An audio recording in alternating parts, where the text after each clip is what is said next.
learning a short Maamar on Parshas Toldos. Possibly we've learned this Maamar before. Let me bring up the text here. I believe this is it. Okay. It's a Maamar about the digging of the wells by Yitzchak. So it says, on our father Yitzchak, it says, Vayachperu avdei Yitzchak, that the servants of Yitzchak dug the wells. So it says, Vayachperu avdei Yitzchak benachal, that the servants of Yitzchak dug in the Nachal. Be'erech hafur sarim. He connects this to the idea of the wells that are dug by the masters, or the saras, the ministers. What does this all mean? What is the idea of the digging of the wells, and how does it affect? What does this mean in our Avodas Hashem, of our service of God?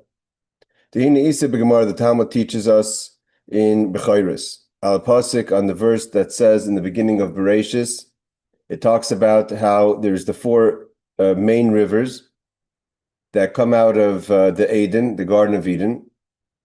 So it says, Vanar Ravi, the fourth river to break out of Eden is Pras, the Euphrates River. And it says, so the Gemara says, Hu Ikara. That is the main river, means it says that there was one river. And from that river split the four rivers, which the river in the Gihon, etc., the rivers in Africa and across Macedonia. So it says that the Euphrates River, Pras, is the main river. That was the original river. That the other three split off from it, and what remained was the Nahar Pras, the Euphrates River. That was the one that turned into four. But this is the one of Pras is the original. The Hainu. That three split off from the main river, the main source of water, and this is the fourth itself. V'amru, it's brought down as well in. It's brought down that Kol Hanoris Lamata Mipras. All the rivers are lower, so to say, from the Euphrates River. B'chol Mayanas, and all the springs Shaba'olam within the world.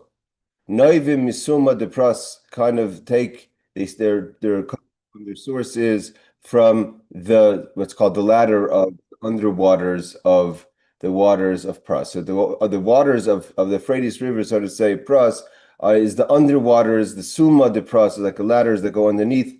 That is the source of all the springs and all the underwater water sources. Hey, Danny and Sharna. Pirsh mitaches lekarka noike v'hoilich ad shebachafira mu'etes yimsa be'er maram chayim. That what? That all the rivers that the Euphrates River, the Nar Pras, is on the Suma de Pras, kind of in the underwaters, under the ground. Comes under the ground, and with a little digging or some digging, it says chafir muetes, a small amount of digging, you'll find what's called a be'er mayim chaim, a well of live water. We know that in the waters of kedusha, of holiness, when we talk about the different levels of water that could be used for mikvah or for purification, the highest level is a be'er mayim chaim. But the chura, which is used also for the waters that they use for the paraduma, for the sprinkling on the person who becomes in contact with death. So then even the Be'er Mayim Chaim and other processes of purification, we use the well of living water. And where is the origin of this water? Where does this water come from? Is that from the Nahar Pras and the Suma de Pras, kind of the underwaters that go from the river of Pras, create these springs of live, natural, fresh water. So the question is like this. Why do we call it as if when a person digs a well and finds a spring of natural water, fresh spring water? Why do we call it fresh spring water? It's not fresh. It's as if the water it has its source from under the ground. It comes originally from the Nahar Pras, from the Euphrates River. And there it goes under the ground, and then you find it. But its source is not. It's not Be'er Mayim Chaim. It's not like its own source of water. It comes from the water that's over the land. So what we're going to explain basically is in Avodas Hashem, is that even if something in its origin is one way, but by going through certain challenges, like the water has to go through the underground, that itself purifies the water and changes its identity. That from being waters that were flowing in a river, they become Be'er Mayim Chaim. And it's a much higher, much more pure water, not just in drinking, but also as far as purification goes, like I said, for purifying a person who gets in contact with impurity. But the idea is like this. The river left Eden. So we know we have Gan Eden. So there's Eden and Gan Eden. Gan Eden means the garden of Eden, right? So if you have a house and you have a yard, it's the yard of the house. So what's the Iker? What's the main? The main is the Eden. Eden, Gan is just the garden, is just the garden of Eden. The that the river left, kind of came out of Eden, the Hashgais to bring the water to the Gan. What's the Gan? The word Gan, garden in Hebrew, makes up of the two letters Gimel Nun. And the Gimel Nun, which is, the Nun is the number value 50, and Gimel is the number value of 3, which corresponds to the Gan Sidrei Doraisa, which is the 32 parts of Torah. Pirush, Kidu is known. So here he goes into the avodah. What does it mean that the waters come from Eden? The Hashka is a Gan. So the Gan is the 52 Mesechtas of Torah, of Torah Shebal Peh, of the oral Torah. So what does it mean to your great, that the water should come in and so to say, the river should come and be brought down to the 53 parts of Torah Shebal Peh? So he says like this: for a person to learn Torah is not just an idea. Torah is a way to connect to Hashem. So Pirush Kidu is known. A person, the first thing you have to do is accept upon yourself the yoke in completion. You accept upon your yoke of Hashem, that God is your Lord, and you are God's servant, and you're accepting like a servant accepts the yoke. Oil Malchus, the accepting of God's kingship in a complete way, not partially. What does that mean? Well, how do you really accept Hashem's kingship as shleimus in completion?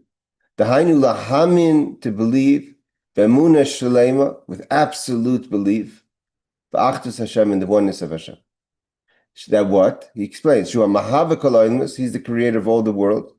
V'kula kamei, and from the perspective of Hashem, Kol Chashiv doesn't take space. Meaning, which the idea of Kula kamei Kol Chashiv means that everything to God doesn't really matter. Meaning to say that you don't affect God. Creation doesn't affect God, and our behavior doesn't affect God. V'kula Chad is all one, because affect by the definition of something being able to affect means that it's lacking. If you complete something, if you bring shleimus to God, completion to God, it means God wasn't complete. So the achdus of Hashem, the oneness of Hashem, means there is nothing separate from Hashem. So therefore, there's nothing that's within creation or our behavior, or the behavior within creation that completes Hashem, because he was complete before. It's all achdus, it's all one. There's no outside existence that God needs to come onto for his completion. And that's the number one step in avodah, is to believe with absolute amunah in this achdus, in the oneness of Hashem. Now, when do we start thinking about this achdus, this unity? Is the buildup of davening until we get to the Shema. And what is the statement of Shema? That's the statement of Shema. Shema Yisrael. Hashem Elokeinu, Hashem Echad. Listen, hear Israel, that Hashem your Lord is one. Hashem is one. That when you look towards Hashem, you have to know the oneness. You have to accept the achdus, the oneness of Hashem. How everything exists is all one. When a person contemplates this in the Shema, not just in your mind, but you apply it to your heart. So your mind should believe, but your heart should also feel it. Hativ properly, the unification of Hashem. And knowing and accepting this unification, not as an abstract idea, but v'yikabel alav, the person accepts upon themselves, the emes, actually, 100%, in truth, oil malchus, say God's kingship. Knowing, ki Yaakov chevel nachalasai, that the Jewish people, not just at the achdus, but also knowing our purpose in this world, that the Yaakov, meaning the Jewish people, is the chevel, is the string of his inheritance. Chefsam ledavka by b'chol levavam. What's the effect of this? When you really apply God's unity, and your connection and oneness with that unity is chefsam, is that your entire desire is the davka by b'chol levavam, that you want with your entire heart. The only desire you want is to connect to Hashem. B'chol levavam means anything your heart will desire has to be around this achdus, this to connect, the lidvik, to connect to Hashem. You believe in His oneness, and that's what you desire. Means why does He say you believe in His oneness and that's what you desire? Because it's possible a person knows something, knows it for truth, but I don't want it. I know it, but I don't want it. No, you believe in God's unity, and that's what you desire to connect to.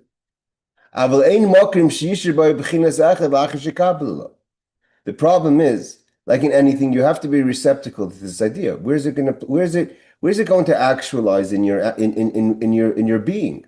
So he says, "Ein lo makom," you have no place. You haven't created a space. Where are you holding this oneness? Where does it take place within you after you accept it? So you accept it in emunah and belief and desire, but within what? So he says, "Ein lo makom ela b'Torah." What is the kli? What is the vessel? Where the oneness of Hashem and your desire to connect to Hashem could hold. Where does it go? It goes in your study of Torah. And that's why Shmiyat, right after a person accepts upon themselves the yoke, meaning that you have emunah, belief in God's oneness, and want to connect. That's your whole desire, is to connect to that oneness. It says afterwards, you have to start learning Torah. That's why we say in the Shema, v'dibarta. Because where do you put God's unity? In the v'dibarta, in the words of Torah. V'dibarta is in the speaking of the words of Torah. Meaning, yilmoid b'in machshavta.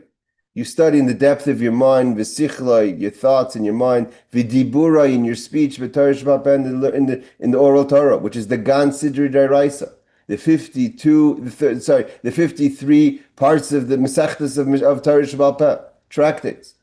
But before you learn, the idea is not just to learn, but before you learn, is Yisboinin B'Achdus Hashem. You have to contemplate in this oneness. So you have to connect the oneness of Hashem to your studying of Torah. And this affects that the oneness of Hashem becomes one in your thoughts and in your studying of Torah. And that's what the idea of a nar yotzim Eden, the river of godliness through your accepting God's yoke, is representative of the river. That's the flow down. And where does it go? It goes into the garden. It's the garden. The garden is the 53 tractates of the Mishnayos. Pirush mi Eden, what's Eden? Hey Ariel, mi im HaKadosh Baruch Hu shnikra Eden, from God, that's called Eden. V'nahar hu lashon hamshacha, the river represents flow. Pirush kasha yumshach elikus milmayla lemata b'kabolas malchus shemayim. When you create the flow, how do you create the flow or get in touch with the flow?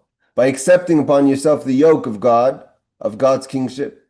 Hamshacha zois mashkes agan. So then this flow of accepting the yoke comes and waters the garden of the 53 tractates of the Mishnayos, Siyat Torah, which is Torah.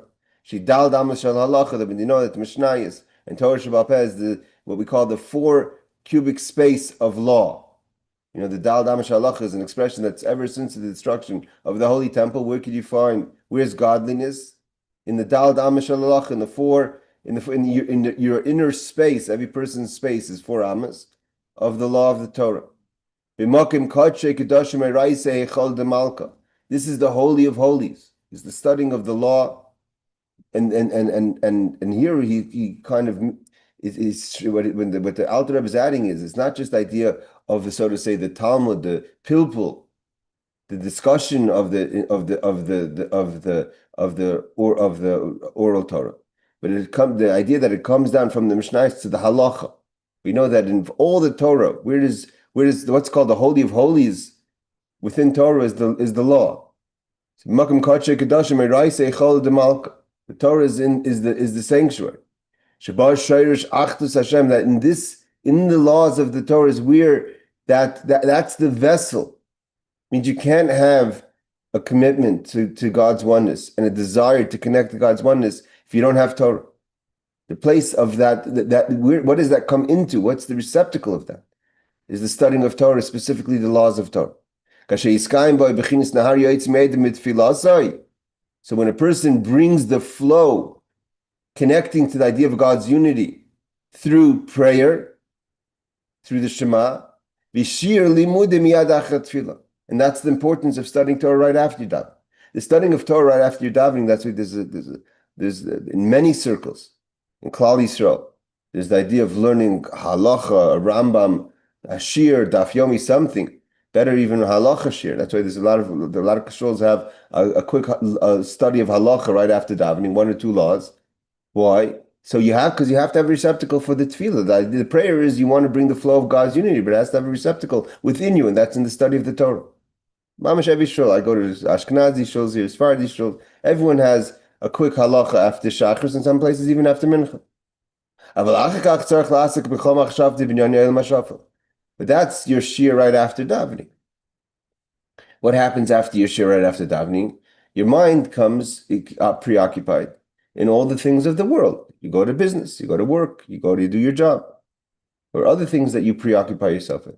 Things of this world, this low world. What does it mean, shafal low? Because it's not connected consciously with the Avodas Hashem, with the oneness of Hashem and the study of Torah. And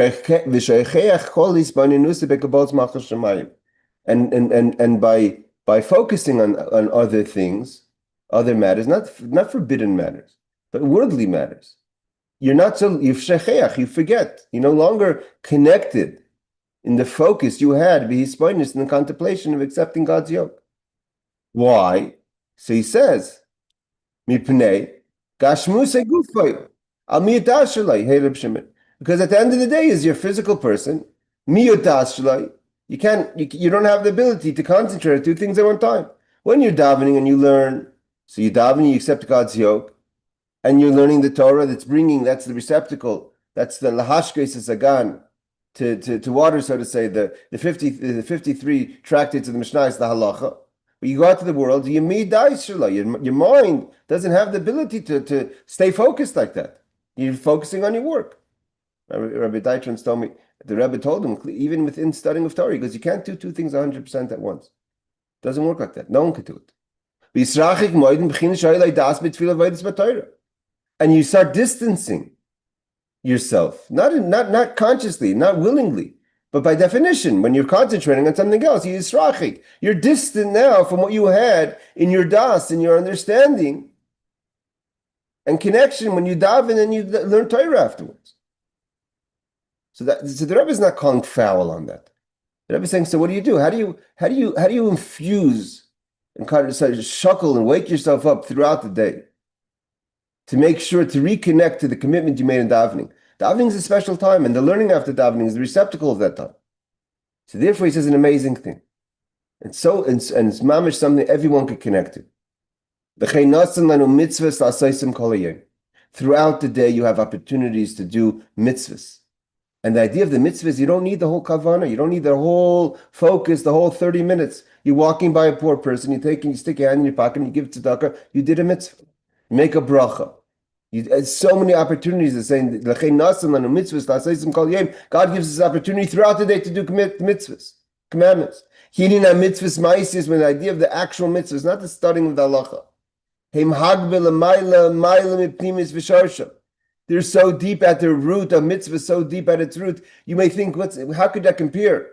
Sticking my hand in my pocket and giving charity to a person, or wherever it is that you're going to do your mitzvah, to the studying of the Torah, but the actual mitzvah, the mice of the mitzvah, is so deep at its root.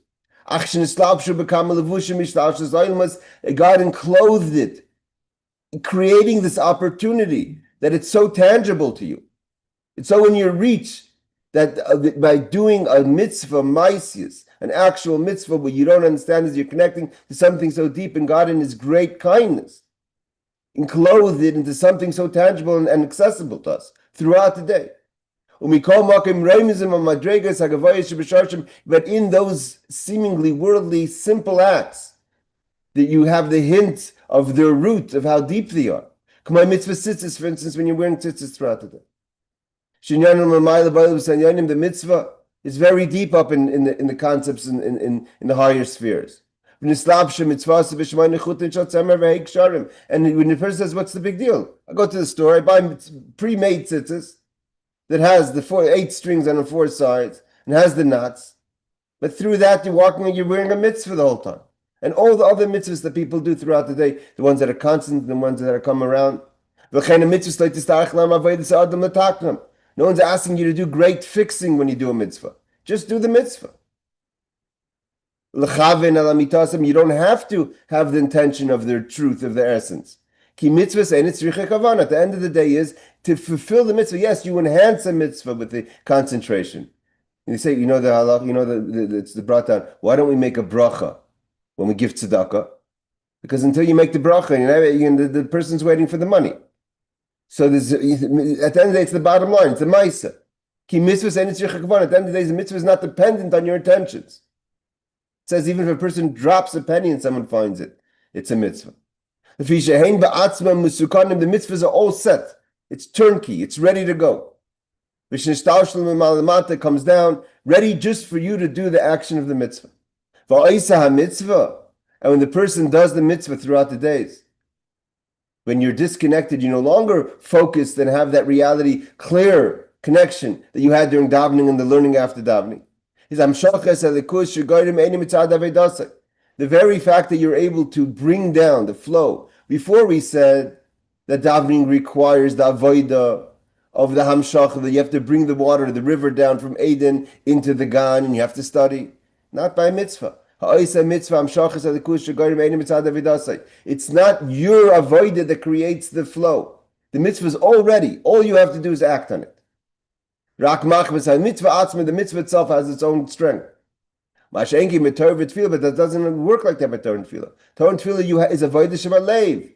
You have to be open to the davening, feeling what you're saying, connecting to what you're learning. Studying Torah and davening does depend on the avodah of the person and the kavanah, the intention of the person. But a mitzvah is unlike that. A mitzvah is ready. A mitzvah doesn't need you. The mitzvah, all the mitzvah is relying on you as the action. Everything else, the flow, the creation, that mitzvah is all set, ready to go. So what should a person have? What intention should a person have when one does a mitzvah? She is understand why you have the opportunity to do the mitzvah. Why does Hashem give us these opportunities throughout the day? You're not doing God a favor. God is gifting you an opportunity that when a person is misbain and recognizes, contemplates. You're sitting at your desk, and you're thinking, I feel so disconnected. I sat there davening, I sat there learning, and right now I'm so preoccupied. Good, I'm supposed to be thinking, I'm working. That's what the Rebbe used to say. Have a tzedakah pushkin in your office. The Rebbe was very into having a charity box by your desk, by your office, in your workspace, in your kitchen. You're cooking. The Rebbe used to say a woman's cooking or the man's cooking, whoever's cooking. Reach into your pocket, put in a few pennies, a quarter, a nickel into the tzedakah pushka.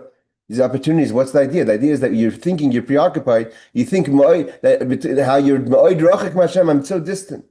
Because I'm so busy with all the things that are happening in the world. Again, you have to do it. The person has to go out to work. But at that moment, I'm not feeling connected. You're feeling that there's even sometimes if there's sin involved, God forbid. So you're feeling the masach, the separation, the screen. That's levilti hiskarev el Hashem afilumat. You can't even get close because you could, not just that you're not connected, but you also could have created obstacles. Bisbainim is a hativ hadek, and you should think about this properly. V'yishper liboy bisbainis, and you feel a bit broken. Why am I so disconnected? V'yichna levavim mipnei shemikol makom chafetz u'liskarev el Hashem b'terasei, and you kind of, your heart kind of says, but I want to be connected. When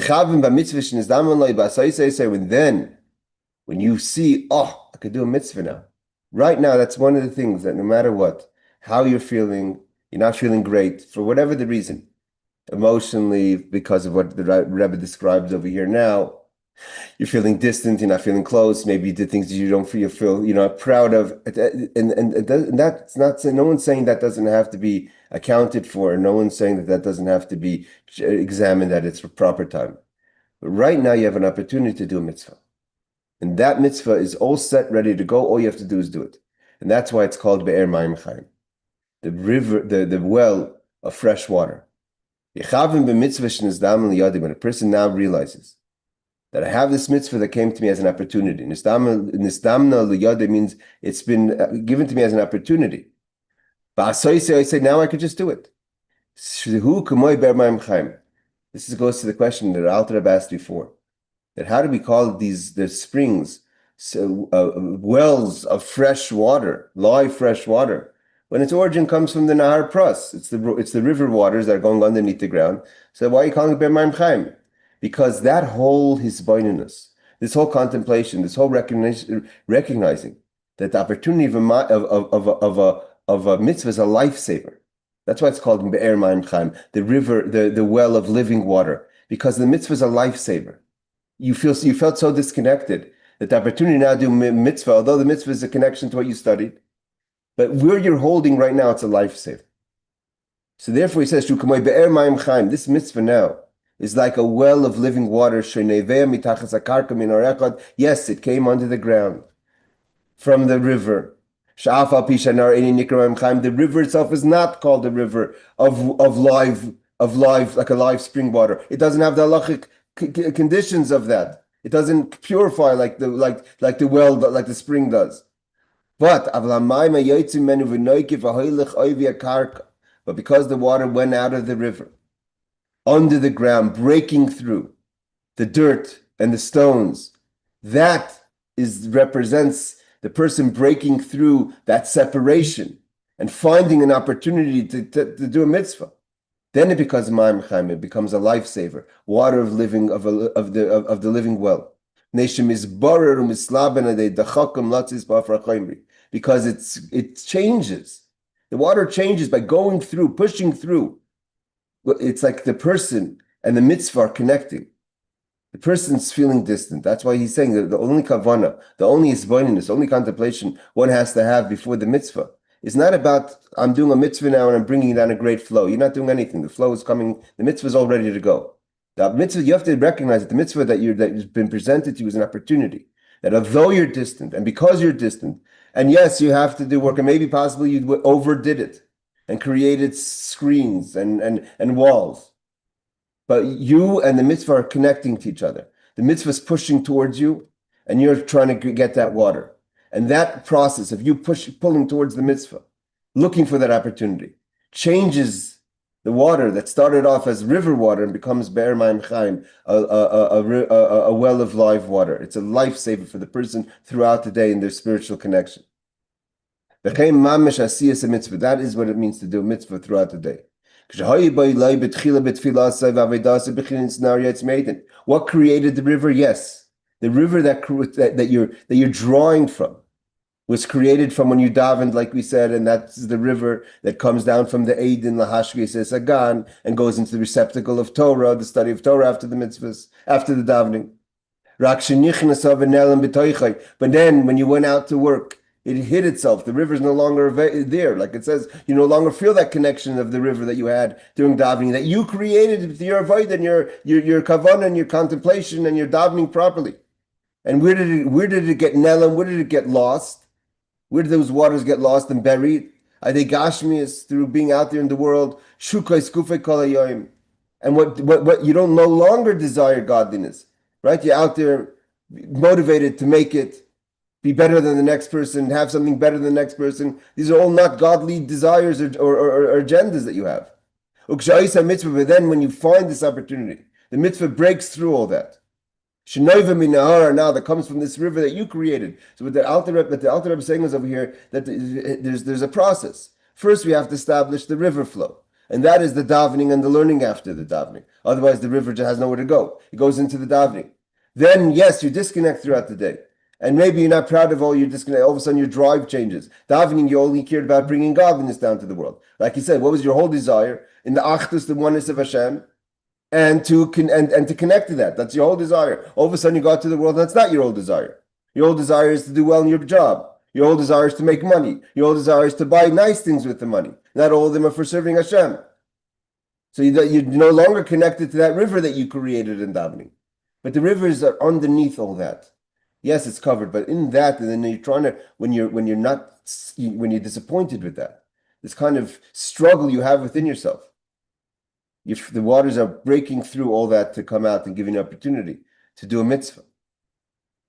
When the person remembers, I did accept. I was so focused during davening. I wanted only God. Now this is why I'm doing the mitzvah, based on what I committed to in the morning. To accept the yoke of Hashem. I don't feel in the river anymore. I don't see the river. I don't feel the river. That river that I create during davening is no longer. I don't have awareness to it anymore. But you remembered, I did commit to this. The environment overwhelmed me, and I lost focus for a little bit. That's like a shot of life when you reconnect to that through the opportunities of doing mitzvahs throughout the day. It's so sweet and pleasure to you. This little avodah that you could do every opportunity you have. The avodah in this case is just to recognize that the mitzvah is a lifesaver for you. That's what you have to connect to, knowing that Hashem created this opportunity. You walk down the street, you see a person, someone asks you for a favor. Oh, he's bothering me. She's bothering me. I'm trying to go to work. What do you mean trying to go? The opportunity is, this is an opportunity to reconnect. It's so sweet and pleasurable for the person to do this opportunity, to reconnect. It's like a person who finds this well, the spring, when you dig, these are live waters. The water changes, becomes so fresh, such a lifesaver to you. It's not even the same river water that maybe then you didn't appreciate. All of a sudden now it's this fresh drinking water. It's the highest level of purity. They should offer because it had to push through all this dirt that you created to cover over the river. Yes, this water comes from the river. This mitzvah comes from the river of the connection of Torah. But now it had to push through to reconnect to you and you to it throughout the day when you no longer have that river available to you. And then he says, This is what it means, simchat mitzvah. What does it mean, the joy in doing a mitzvah? The joy by recognizing how much a mitzvah is an opportunity. How much the mitzvah reconnects you to where you really want to be. What you really want to be committed to, what you really want what your drive should be, and your focus and motivation should be. It's so powerful when a person connects to the simcha of the mitzvah, the joy and the opportunity of the mitzvah, that it even gave the level of Ruach HaKodesh, the divine presence that the Arizal had, because he really connected to the simcha. It wasn't about his service. That I did avodah, I was able to daven so great, I was able to learn so great. No, but really excited that Rizal was able to do a mitzvah. Ki a mitzvah, because he says the mitzvah, b'fnei atzmai, atzmam kedushasam. The mitzvah itself is the holiness. It's all ready to go. It mamish. All you have to do is connect to realize that this was a gift to you. That you just found the well, you just found the spring. Recognize it as a spring, not that your room got flooded. Right? All of a sudden your space is filled with water and opportunity. That's the simcha, and the mitzvah is all ready to go. You have to do nothing. He said, there's no avodah. Doesn't need you to do anything. The mitzvah is all, as soon as you do the mitzvah is fully loaded, ready to go. But canal, like we mentioned before. All you need to do is to have this abundance, the contemplation of your disconnect of Hashem, how shuffle, how low you were from being close to want to be close again. This is true humility. That we talk about Moshe, that Moshe had this humility to understand that it's humble. It's humble to look at a mitzvah like that. The Alter Rebbe is saying you're humbling everything. It means a total different view of a mitzvah. Mitzvah is pashat, the Eibush is sending you opportunities throughout the day to reconnect. What's the true shiftless when you see in another person? Oh, look at that person. That person could stay focused and I can't. That person's closer and I can't. And then all of a sudden you get a mitzvah, and then you say, look, I could also do something. Nothing stops a person. That's why I'm saying a mitzvah. What's so powerful about a mitzvah is what Alter Rebbe is saying over here is that really understand the mitzvah doesn't need you. All it needs is for you to do it. The mitzvah is so connected, so deep, so rooted in the holiness, all ready to go. Just do the mitzvah.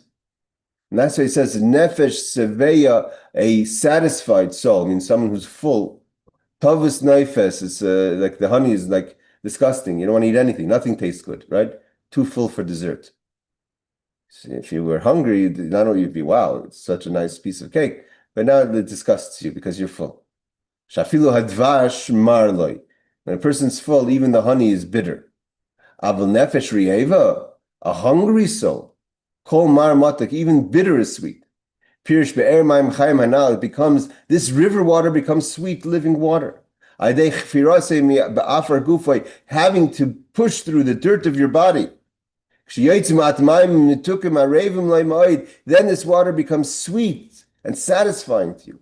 Because your body and your being is so starving to be able to do something for God because you've been so disconnected throughout the day. As we talk about later, we're going to learn about this again about Midbar, about the river, the be'ers, the wells and the springs that were dug by the Saram, and the Saram also, of course, is talking about Avram, Yitzchak, and Yaakov, especially Avram Yitzchak, who dug the wells.